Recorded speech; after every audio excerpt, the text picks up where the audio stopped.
Good evening. Another day passes and not a single solitary move which seems capable of settling the disastrous IWA strike, or should I say forest industry dispute. And at the same time, BC is lumbered, and that's not meant to be a pun, by the new American tariffs on all Canadian lumber into the United States. I'm going to be dealing with that aspect of it tonight with Adam Zimmerman, the President and Chief Operating Officer of NORANDA.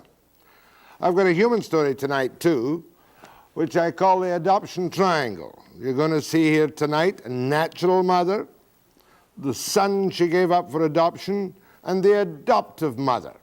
And they call the son our son. But there are some moves to kind of ease the difficulties which presently exist on finding children who have been adopted out at many, many years ago. But to begin the program tonight, we're going to speak to the man who runs the Canadian Radio and Television Commission, CRTC, Andre Bureau, the chairman, and here he goes. People ask the question, how can Canadian television culture survive when the country is blanketed with American signals and with all kinds of signals from the open skies? Well, recently the Conservative government, the Mulroney government, appointed a task force, Kaplan-Savageau report, and they turned their attention in some degree to the Canadian Radio and Television Commission, of which the Chairman, Andre Bureau, is here today. Are you not just wasting your time in this world of the 1980s and the 2000s trying to create something distinctively Canadian, when in fact they all watch Dallas, they all watch Dynasty, they all watch the $100,000 Pyramid? Why waste your time? Well, they also watch You I Go. And according to BBM, they watch you by large audience. But maybe I'm the one kind of thing that can survive, I being, generically speaking, a news program. Yes, indeed. We are doing very well in news and public affair program and in sports, and we are more and more doing very well in drama, too. We are probably one of the best country in the world producing children programming, as you are aware. We are amongst the most active in this field, and thank God, the rest of the world is very much impressed by what we are producing. And they tell me that you're going to put more emphasis on drama. You're going to lower the boom on both the CBC and the CTV network and stations to bring in more drama. Well, we will just ask them that they should contribute more in that category of program, because we feel that there are a number of artists and artisans in Canada here that should be exposed on our system here. You mean that's all. Compulsory exposure of Canadian artists, even if they're not as good as American artists? Or even we can do very well. We can do very well. We do very well indeed. And if we compare some of our programs to some of the programs, I'm not talking about Dallas, there will always be those exceptional, very well produced, high value programs. Low quality. Well, you could say high-value productions that will attract very large audiences. But outside of these 2 or 3 or 4 or 5 programs, there is a number of other of ours that we can compete very well against the U.S. program. No question. Maybe the case is that the Americans, with their much more deregulation, much fewer restrictions, can consciously program for the lowest common denominator, whereas we, through you and the broadcasters in this country, are trying to be distinctively Canadian of a higher quality. Well, we're trying. There's no question about that. We should be trying. I think that our past experience has shown us that we can do something that people will want to watch. I have a very interesting experience in many, many communities in Canada here who didn't have any other services than the U.S. services coming out of satellite. Right. One day they had a chance to choose between the U.S. programs, for which they didn't pay a cent, and get some Canadian services, of which Chan is one of them. Mm-hmm. And after 2 months, they were asked, would you go back to the U.S. satellite services? And they said no. They want to stick to the Canadian services. And this has happened in hundreds of communities across this country here who had experienced total freedom, total free access to anything they wanted. Okay, but let me go to another criticism made in the Kaplan-Savageau report of the CRTC, that you don't treat the license holders tough enough. Have you ever lifted a license in this country? Yes, we have. Oh. Yes, we have, and we have done that a year and a half ago, and if necessary, we'll do it again. I think it's a deal that has to be made between the licensee and the Canadian services, the Canadian population, if you want, and if they get a license, they should get back and offer the service they promised they would offer. But your concentration on drama is a little bit phony, is it not? Surely what holds Canadian together is news, public affairs, and most of all, sports. Well, I think that we have experienced, although on a very small scale, the success of some dramatic productions. And I think that we should try that again. I think we should increase that. If it doesn't work, we'll change that. Mind you, you say in one of your releases here, when the CTV license comes up for renewal this year, is it next year? Yes, it is in 10 days. In 10 days' time. Yeah. CTV has not achieved comparable results in entertainment programming, particularly drama and children's programming. Is the CTV really in your sights just now? You're going to put more pressure on them for this? We will definitely ask them what kind of contribution they commit for the next 5 years. And we will definitely look at the wealth and financial strength of the participants in the CTV network to see what they can contribute. And we expect that from them. And they should be prepared, and they will be prepared, I'm sure, to come up and say, here is what we plan to do. And what they plan to do should be some programs that people will really want to watch, not be something that will satisfy the commission. I don't care about that. That's not the purpose of the whole process. You obviously watch television night and day. Sure I do.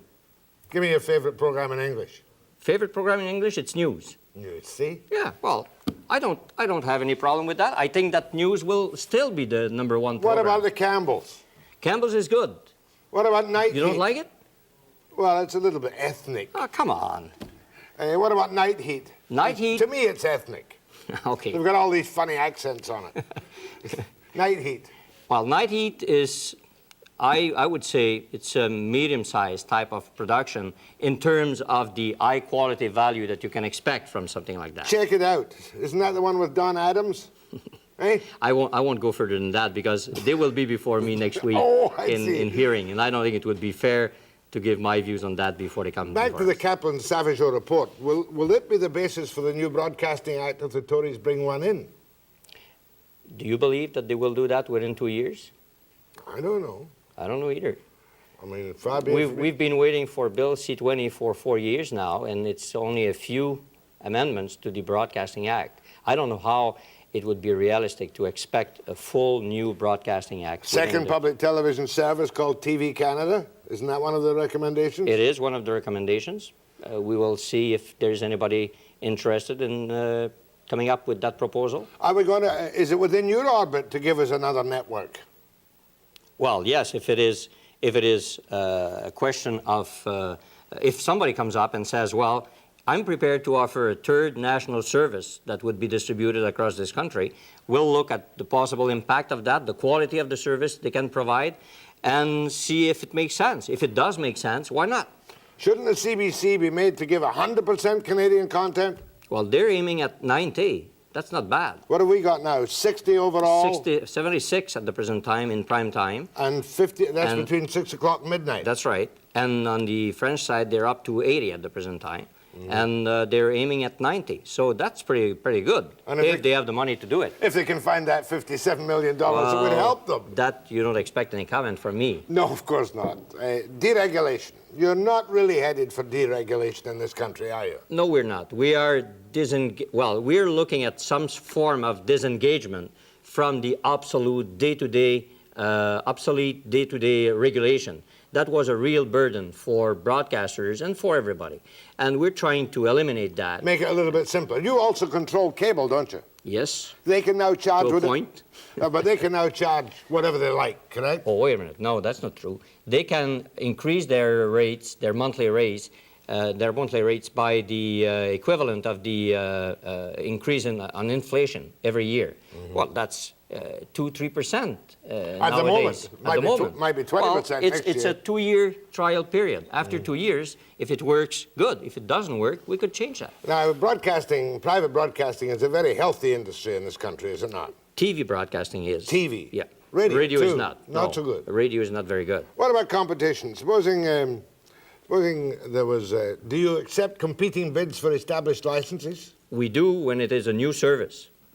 Just a new service? Yeah, if somebody calls, somebody comes to us and says, I want to offer a new service, whether it's a national third service or a new FM station in Victoria, we will say, all right, we will call and say, if anybody else is interested, please apply. And then we look at the bids and we determine which one is the best. Your main thrust at the moment, though, is more distinctively Canadian programming, even if it's done so it can be sold elsewhere. The important thing is that it has to be good enough, attractive enough, that it will stand the test of the people that watch them. And if it doesn't, we haven't achieved anything. The same applies to every piece of programming you do. Indeed, so it should apply to Canadian programs too. One last question. I have a satellite dish at my farm. Good for you. Are you going to come and seize it from me No. because I'm choosing my own programs from the sky? Are you in a cabled area? Yes. And you don't like the service that you can get from them? I have both. Well, legally you're entitled to do what you're doing at the present time. So rest in peace. No question about any intervention from the regulator. Well, I just wish I was fluent in French because I'd love to go on that French network and tell them what Western Canada is really like. But I can't do it. Well, you should come. We'll have immediate translation, simultaneous translation. Not a bad idea. It would have been a good idea 20 years ago. My thanks to Andre Bureau, chairman of the CRTC, from Ottawa. All. From Owl, not Ottawa. Please. Get it right. I'll be back after the break.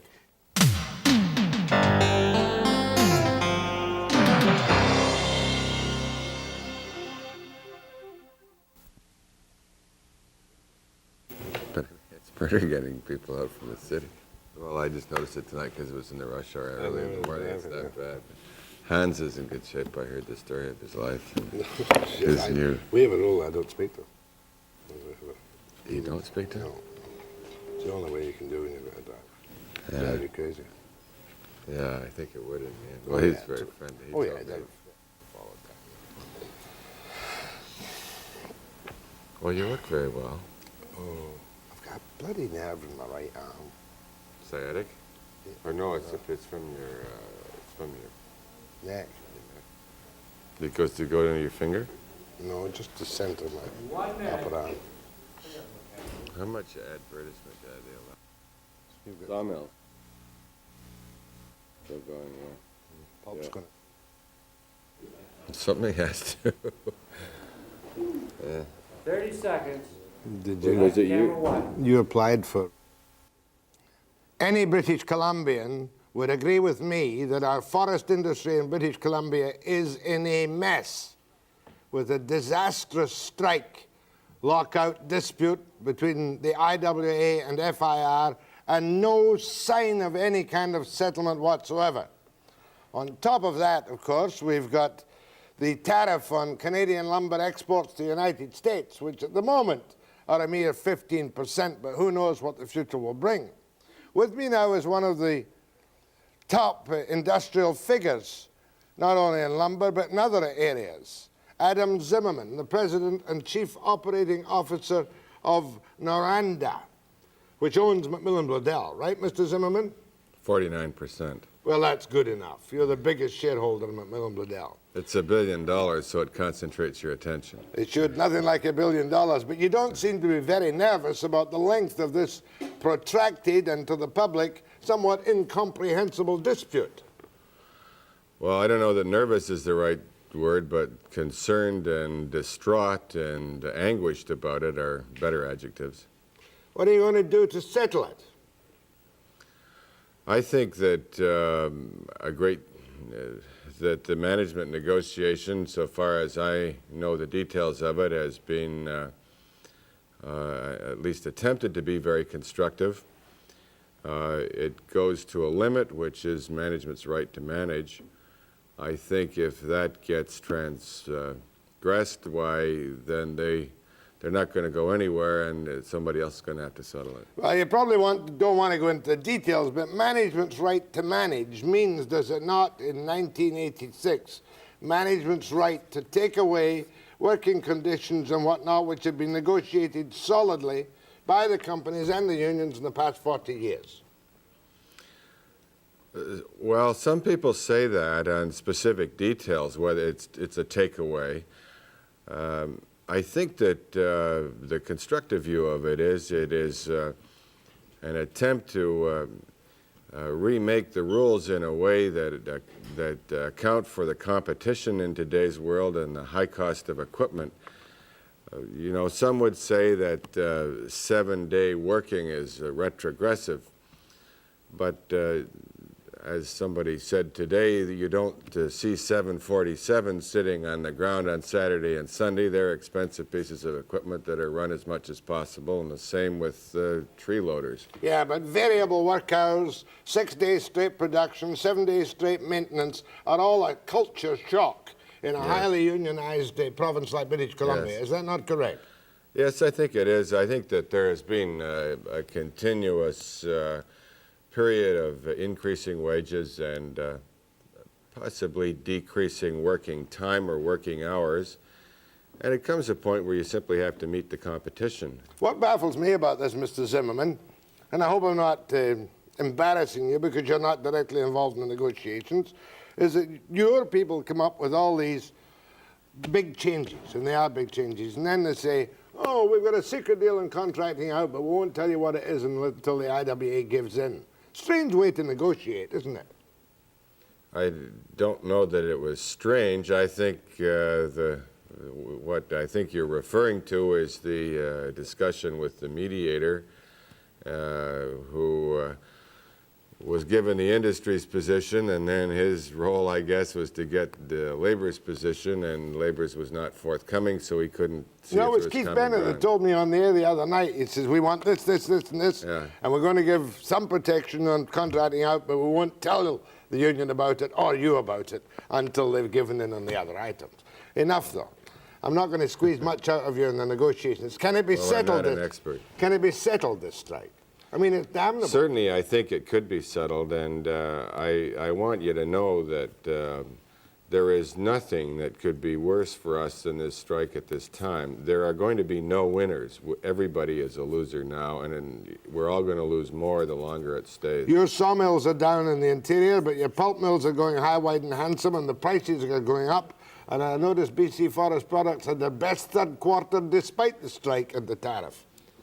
The pulp mills are not exactly going high, wide, and handsome. If you're referring to the interests that I represent, so one or two of them are, and one or two of them are not. And certainly the wood products is virtually completely shut down. So it's a very, very expensive. I would suspect that it costs us more than it costs anybody else as a group in absolute numbers. What I'm afraid of, Mr. Zimmerman, is that this will be protracted for God knows how long until Van der Zam orders them back to work on the current contract, no change, and a festering sore will remain in British Columbia until we have it all over again next year. You're right. There has to be a fundamental change in attitudes of some kind, whether that would be in response to a legislated environment or a different appreciation of the situation by certainly by the public, I think, is really what you want to say. Well, I'm one of the public, and I'm damned Yes. if I can understand what's going on. Well, I'm one of the players, and I don't think I understand any better, so it's a very vexing situation. You've been in town a day or so, no sign of any moves towards settlement. Nothing. I don't think so. Not, well, I think there may be some in the minds of men, but there's nothing out on the table at the moment. No magic wand to solve the strike. Wouldn't it be nice? Okay, we'll leave that and get back to free trade. 15%. Is it going to finish up at 15% tariff, or is it going to go above that now that the Americans have bitten the bullet and accused us of unfair subsidies, or convicted us of unfair subsidies? The wild card in this whole thing is how you measure politics. I think that if you were simply looking at the facts and the logic of the argument, the thing would go away, because the argument is no different now than it was before. And it's clearly demonstrable that U.S. companies are doing quite well, and well relative to Canadian companies. So they don't have much of an argument on a really factual basis. But that isn't the real world, and the real world is politics. And I don't know how you assess that. There is a thought that after tomorrow's U.S. elections, if the U.S. Senate remains Republican, then it will be easier to deal with the Americans. On the other hand, if it goes Democratic, protectionism may be higher. I find that a hard one to assess, and it's going to take the efforts of everybody, government and industry. But right, together. even at this moment with the strike and the loss of production on the strike, we're still shipping lots of lumber.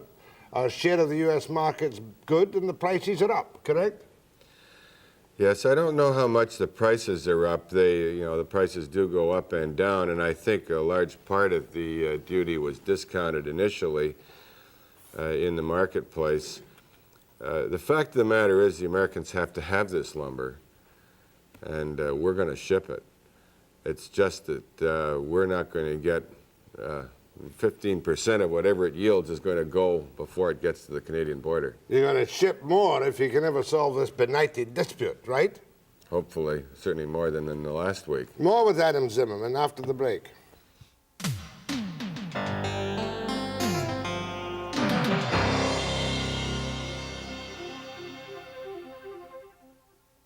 I'm going to take telephone calls to Adam Zimmerman in this segment. And first of all, I want to put the point that the big stickler, of course, is contracting out, correct?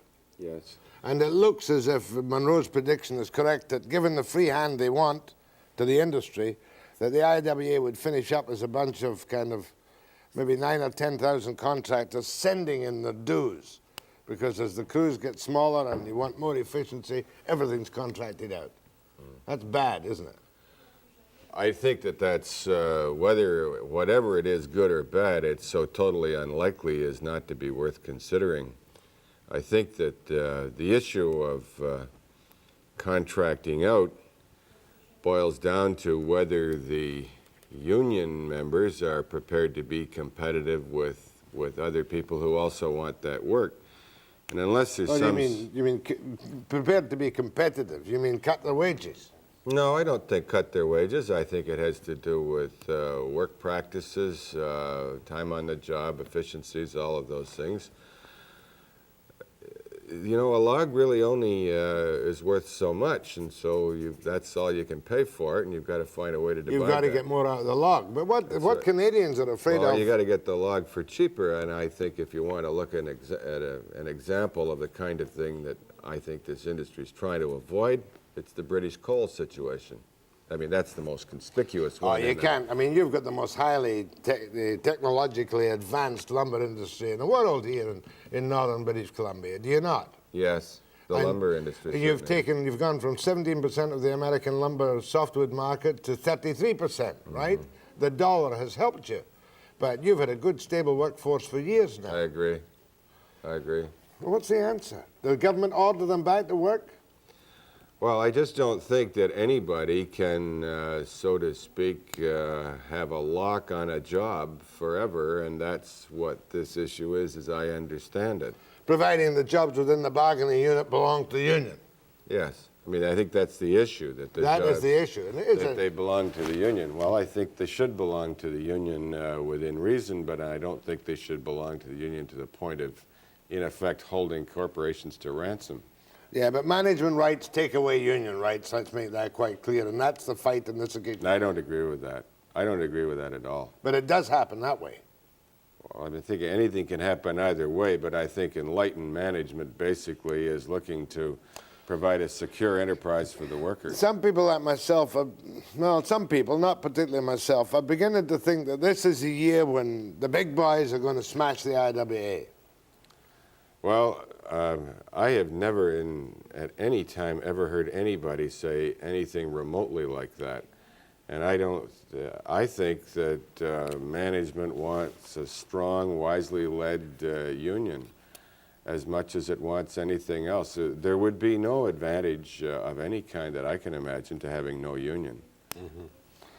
Okay, but you can't think of a way to end this strike. We've gone I the can mediation way. think of a way, but I don't think people want to take it. I think of a way. Well, I have thought from the beginning that the contracting out issue was the union's position was simply too extreme, and I think industry basically said that two things. One was that any job, any IWA member currently employed was going to stay employed, and the second was that a so-called IWA job would stay that way if it was competitive. The union weren't prepared to compete. Well, that's pretty broad. If it was competitive, well, the welder from outside might do it for half the price of the welder on the job. Yeah, obviously you have to be reasonable. But they've offered grapple yarders on a different basis. They've offered a single straight-time maintenance. I would have thought that might have been enough to open the door, but it's not. Anyway, I've only got you for a few minutes more. How long are you in town for? Till tomorrow? Yes. So you'll leave it to FIR? Well, FIR is the bargaining agent. Go ahead, please. Hi, Jack. Yes. Okay, I work in the McMillan-Lodell Queen Charlotte division, and Adam Zimmerman is my boss. And if he wants contracting out, he's going to have to wait a long time. Because I'll tell you, a lot of people up there are very, very efficient. They've cut half the workforce down. We're producing more timber, the cheapest timber the logging division ever produced, and yet they want more, and they want more and more and more. And the only reason that you can't trust them, they lie to you, they cheat you, they whatever. And you just can't make it. And it's a stand that we have to take. They say one thing to you, the next day they do something else. They contract out our jobs, and before you know it, the other guy's getting laid off, and some contractor's got some non-union help in there, and they just smile at you and laugh. Too bad. Well, who lies to you? The management. Well, I mean, they don't. Management. They come up to you and they say, look, we'll give you this job, put a grapple yarder in here, so much a cubic meter, you're going to make lots of money. Somebody else goes and does it with another grapple yarder, $800,000 investment they stick out. Before you know it, what happens when the market makes a downturn and this guy's stuck with his machinery? It's terrible. You wouldn't believe what's happening in there. They're what they're trying to do. Before you know it, we're going to be working for nothing. Fair enough. But there's a guy who runs a grapple yard apparently on a contract basis and gets underbid for the job, and that's what you would want anyway. The cheapest guy to do the job. I think you've got to. Cheap is not the only criteria, but it's important. Go ahead, please. Yes, good afternoon, Mr. Webster. A couple of questions to Mr. Zimmerman, and he may or may not have considered this, but since the issue is contracting out, and the union is concerned that their jobs are going to be contracted out, why not give the union first refusal on any contracting out based on 3 competitive bids? Thereby, the union may take the job at a lesser cost, but it won't be a zero income for the union. Just a minute. I don't want to cut you off, but it's hardly practical to suggest that the union bid for its own work in a bargaining unit, is it? I suppose the caller might be thinking of certain specific tasks. I don't think you could do it generally at all, no. Oh, fair enough. Mind you, it's interesting, years ago the mining industry was organized that way, that teams of men bid on a certain production area, and I don't know whether or not they were union members, but that was the way the work was done. But you have your own theory about the productivity factor. I forget what you used to call it. Well, what performance-related wages? Performance-related wages. Yes. If you'd started at the beginning with that, with bonuses for workers, you could have done something. But it's too late now, isn't it? Well, it's never too late, but it's harder work when you've got an established pattern. Go ahead, please.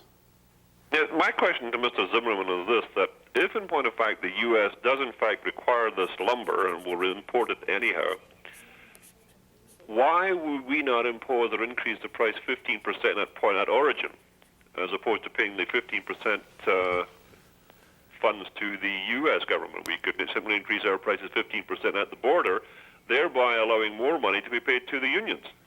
Well, you're exactly right. And in fact, that was the recommended position by the industry to the governments, that an export levy be put on that would be refundable.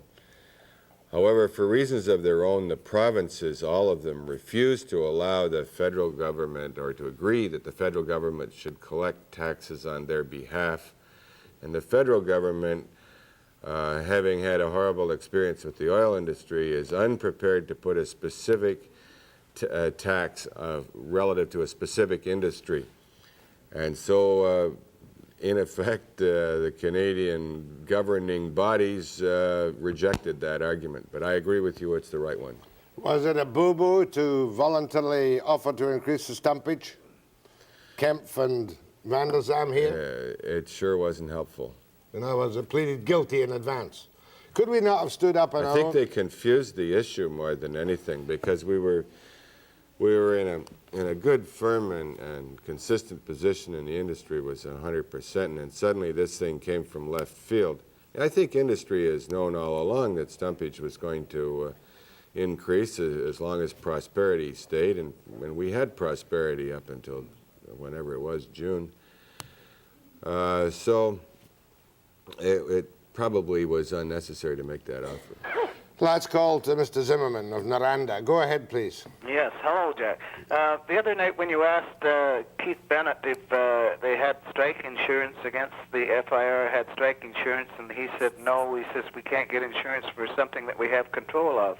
So I think they better, and I'm not a woodworker, but I think they better get their heads together and start bargaining there. Fair enough. So no sign of any settlement in the strike. You're quite happy with the 15% for the moment. We can afford to pay it, and you'll make money on it. I certainly am not. I'm fighting to the last drop to get rid of it. I think it's, that's a horrendous thing. What people should understand, this isn't just a lumber issue. This is the right of a sovereign nation to dispose of its natural resources to the benefit of its people. And it will go to water power, it'll go to copper mines, it'll go to coal, it'll go to newsprint, it could go to everything. This is a very major issue that happens to hit lumber first. It's bigger than anything that has ever hit between the two countries. But surely our position must be to stand on our own 2 feet as best we can, not plead across the border, look after our own business and be competitive and send the stuff across the border and let them put what taxes on they want. But free trade is no good to us, is it? Well, we've always operated in free trade in the forest. We're really in the resource industries, and it's been good to us. It's been the foundation for Canadian society. So while, yes, as long as there's a profit, you can absorb the duty. $500 million stripped out of the Canadian economy is a lot. No settlement for the IWA strike in sight. Thank you, Mr. Zimmerman. Next, I'll get to our human story about the adoption triangle.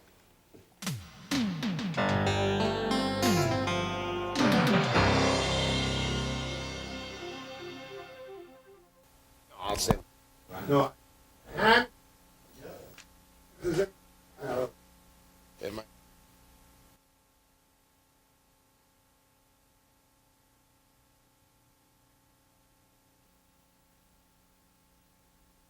There you go. Good thing we're on speaking terms, eh? Right. That's unusual. Is it? It's beautiful. Has been known to be unusual.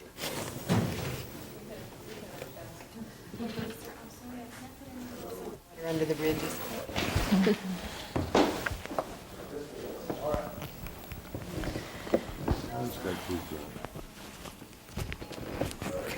that right in there.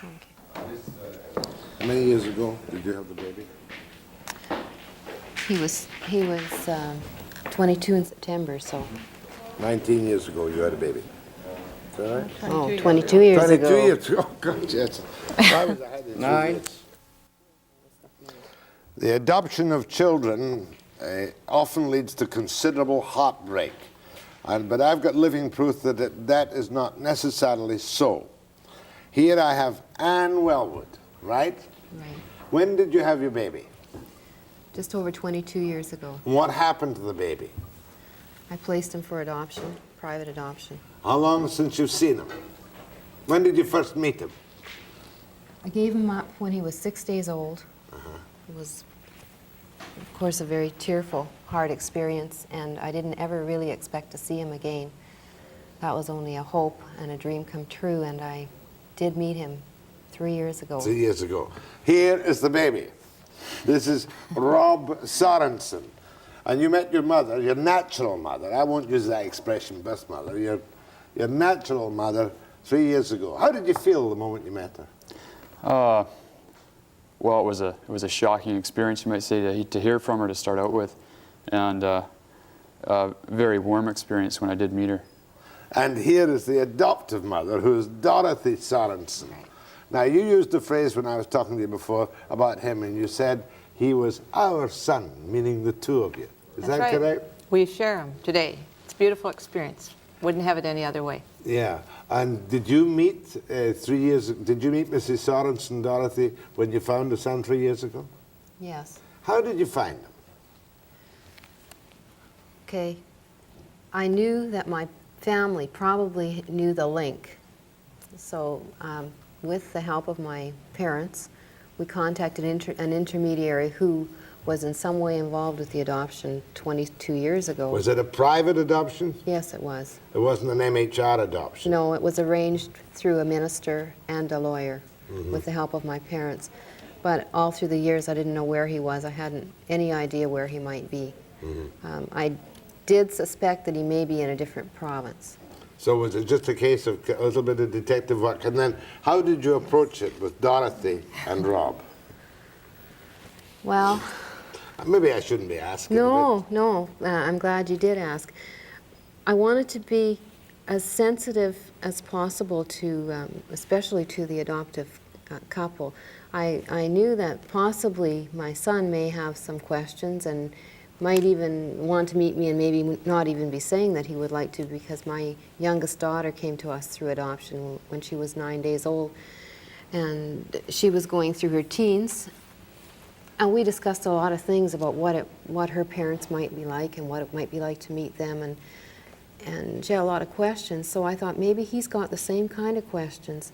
So in talking with my parents, we felt it would be best not to go directly, even though they knew the name. We didn't want to do that because... So you went indirectly? We went indirectly. To you, Dorothy?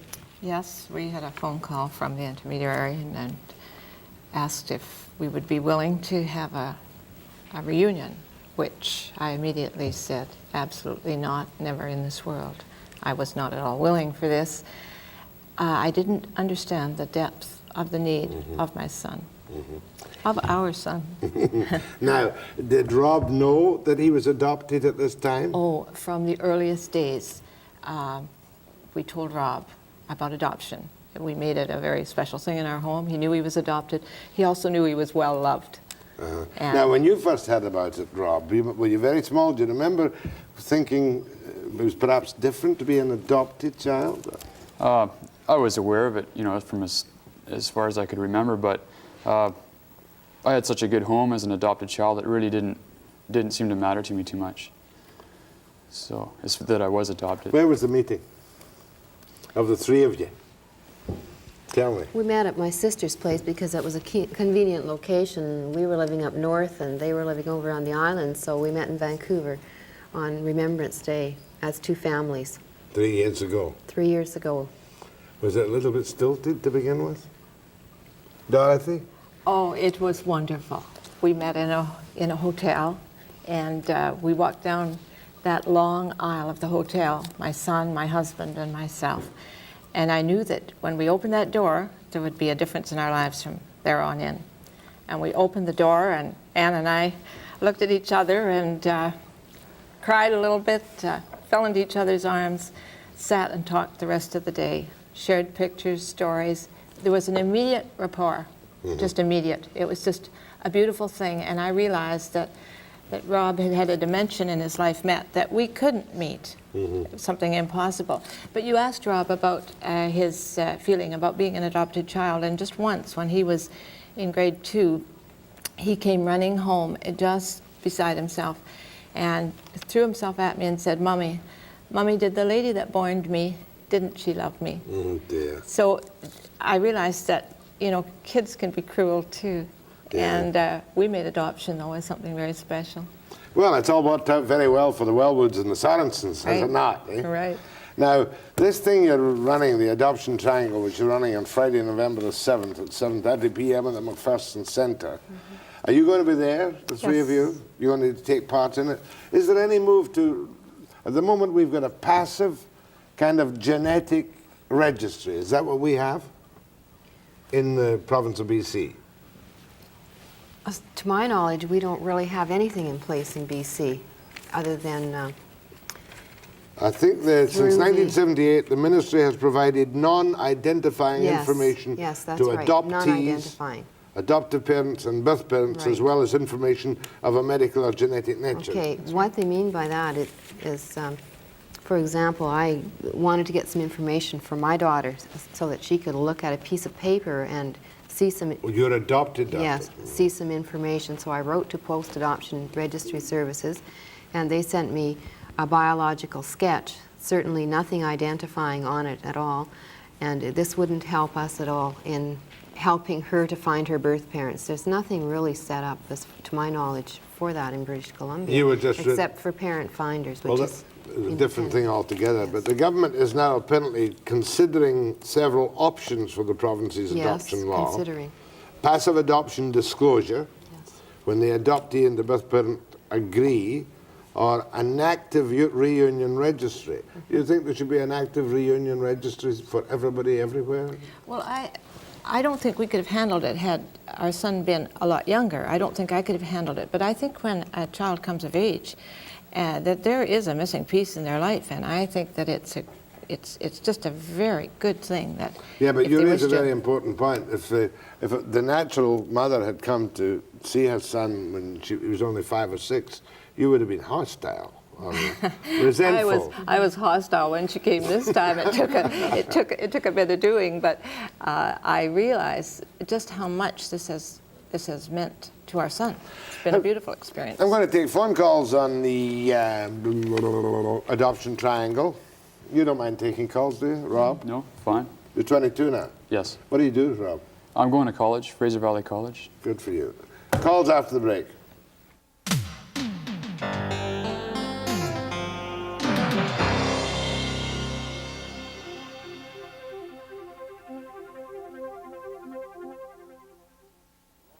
You're going to be talking to Rob Sorenson and his 2 mothers. Dorothy, his adoptive mother, and Ann Welwood, his natural mother, right? We're going to take some calls on this. This is, just to encourage people to take an interest in the possible change in the law about information to find adopted children who've been adopted out. Go ahead, please. Hello. Hello. That's you, ma'am. Yes, I wanted to speak to Dorothy. Mm-hmm. Did she encourage her son to search? I just tuned in, so I didn't see the whole program. Did she encourage her son to search for his natural mother? No, I can't say I encouraged him to search. A long time ago when the program Roots came on, I went to Rob and asked if he would like to seek out his own mother at any given time later on, and he said, well, he didn't know, and I didn't press it. I wasn't very anxious for this. Yes, well, I gave up a daughter for adoption 20 years ago. In fact, she'll be 20 tomorrow. And I've listed my name with the Post Adoption Association in the town where I gave her up for adoption. And she has not registered there yet. But You've got to wait till she registers. Pardon me? You'll have to wait till she registers. I have to wait till she registers. And then will they put you in touch? Yes, and sometimes they told me that sometimes she may not want to meet me, but being a girl and going to have children of her own, she may be interested in... She will. I'm sure she will be. And best of luck. Go ahead, please. Oh, good afternoon. I'm an adopted child, and I have 2 adopted brothers. It's interesting that I'm really the only one that is keen on finding my natural parents. I'm now in my 40s, and my adoptive parents are both dead, and I'm most anxious to find my natural or birth mother, and I just find it totally frustrating because I have absolutely no one to turn to as far as finding any information at all. I know I was born in Vancouver. I know the hospital, and that's all. Because my adoptive parents are both dead now, I feel that I would like my own children to have... Well, maybe you should go to this thing Friday at McPherson Centre in Burnaby. Unfortunately, I'm going to be out of town on a conference, but I'd like to have an address or something that I could follow up on after. Give us a call tomorrow and we'll give you a phone number. Okay, thanks very much. Oh, here's a phone number. No, that's no good. Give us a call tomorrow. And we'll Okay, thank you. Thank you. Go ahead, please. Is that me? That's you. Oh, thank you. Yes, I'm an adult adoptee who did a search, and it was a very successful one, and I am definitely in favor of a registry. I think there should be one. Parent Finders does have one, but there is not one in the... There's not an official government one. No, but I think it's a wonderful thing. Well, I've done programs on this before, and there are a number of little groups who absolutely protest in the strongest manner any way by which the adoptive parents can be kind of denied. Well, with a registry, I mean, it's got to be both parties. Somebody gets in touch with one and asks the other if they're in favor of a reunion. It's done that in that manner, and I think that we should push for it. Okay, go to the thing tomorrow night, Friday night rather. Go ahead, please. Hello? Hello? Yep. Yes, I have a question for Rob. Uh-huh. Rob, I'm adopted, and I'm 27 years old. And I'm wondering, have you ever felt any resentment over the years, like why and how come? And if so, how did you deal with it? I don't think I felt any resentment at all. Maybe if I had a terrible home life with my adopted mother, it would have been different, but Oh, not at all. I love both my parents. You know, my mom, she used to joke with me and say, well, gee, look in the mirror and you see your father, you know. And I found it, every time I looked in the mirror, I kept trying to picture myself with a beard, and I found it very frustrating. You found your father? No, I've never met him. You know, I know he's here in B.C., but I have a fear of disrupting his family. Yeah, you never know what you'll find. Hurting my my stepfather. That holds a lot of people back. Go ahead, please. Good afternoon, Jack. Good afternoon. I have watched your program for the last few days and saw your interview of both Mr. Zimmerman and Mr. Bennett. I would suggest to you, sir, that you either do your homework or retire as an investigative journalist. You, sir, are a blade that has lost its edge. It's time to retire. Return to your sheep farming. Thank you very much indeed. These kind of calls that make me feel warm and wanted. Go ahead, please. Miss Wellman. Miss Welwood. Carry on. Yes, the name that was registered to your son 22 years ago, was it your maiden name or another name? My maiden name. It was your maiden name? Yes. I'm the adoptive parent of 2 children, and I've often wondered about that. I know both the names, and I've often wondered if it was the maiden name of the mother or whether it was, let's say, some other name. Well, that would depend whether the woman or young girl, whichever the case would be, happened to be married or single at the time. I happen to know they were both single, but... Okay, that would be her maiden name. And it was approximately 22 to 24 years ago, and I've often wondered about this, and... It would be the girl's name. It's usual for it to be the girl's name. Thank you. Go ahead, please. Hello. Hello? That's you. Yes, I'm calling on the other side of the story, I guess it is. I was adopted 21 years ago in Glasgow, and I don't feel that the parents who gave up the child have the right to come back and look for the child again. I don't feel that that's fair, because I don't feel that they've earned the right to be the child's mother. I think being the child's mother is something that you earn. It's something that you spend your entire life being. And all of a sudden, when you just say, "Oh, I'd like to find out something," that you know, you're curious, and I don't think you deserve to find that out. What do you say to that, And Dorothy? like I say, I was adopted. Good point. There's a difference between the biological mother and the nurturing mother, and never ever attempted to take over and be the nurturing mother. That was in my hands for 19 years. The final choice for decision in regards to reunion was Rob's. It was not Ann's choice, it was not my choice. We handed it to him, and he handled it very well, and he said, "I'm going with it." He said, "I want to meet her. It might be like opening a can of worms, but it might be beautiful." We said, "We'll stand behind you, whether you want to do it or whether you don't want to do it. We're your parents. We love you. We'll stand with you."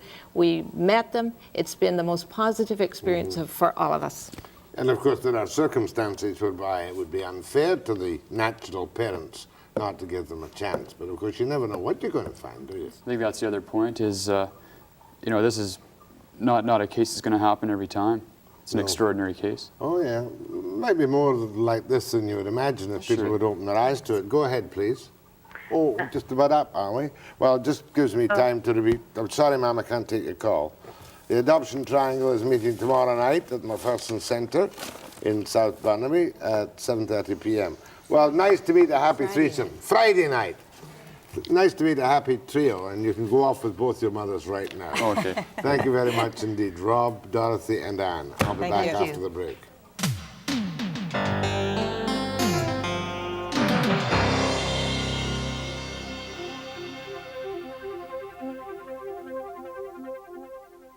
Do you remember the man who wanted to start a kind of holiday resort on Rattlesnake Island? Hear tomorrow the details of the incredible persecution of him by the government on Webster at 5 p.m. precisely.